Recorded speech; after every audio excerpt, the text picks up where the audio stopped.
Ekonin, patuloy ang pagpapakilig, mga pasabog at public interactions.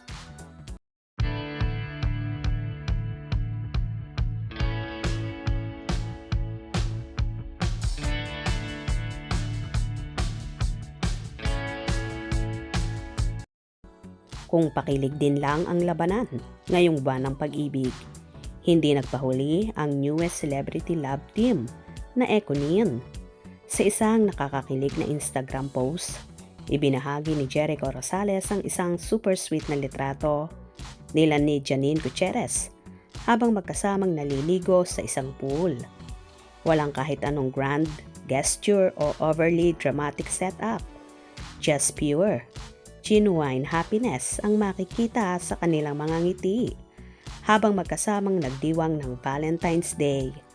At kahit simple lang ang caption ni Echo sa kanilang larawan, sapat na ito para magpa-wild sa kilig ang kanilang mga fans.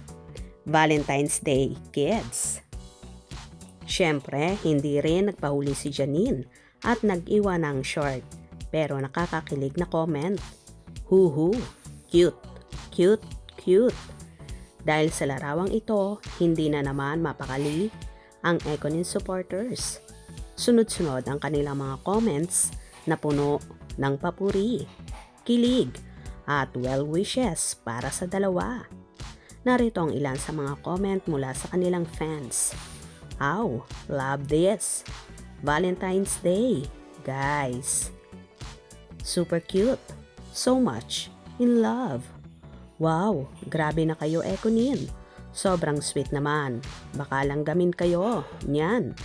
I love Ekonin forever and ever. Noong nakarang taon, inamin na ni Jericho na dating na sila ni Janine. Bongga. Kaya naman hindi na rin katakataka kung bakit effortless ang kanilang chemistry, whether sa social media man o sa totoong buhay. Dahil dito, lalo pang dumarami ang supporters ng Ekonin na tila mas lumalakas ang tiwala na sila na nga ang magtatagal. Kung sa Valentine Day, peak pa lang ay ganito na sila kasweet. Paano pa kaya sa mga susunod nilang pasabog? Mukhang marami pa tayong aabangan kina Jericho at Janine, lalo na't patuloy nilang pinakakilig ang fans sa kanilang mga public interactions. Abangan natin ang susunod na mga kabanata. Well, hindi talaga nagpahuli at nagpakabog ang Ekonin sa kanilang napaka-sweet at memorable moments na Valentine's Date. Kayo, kinilig ba kayo ng husto sa payuda ni Janine at Echo? Kung nagustuhan nyo ang video na ito, comment down below.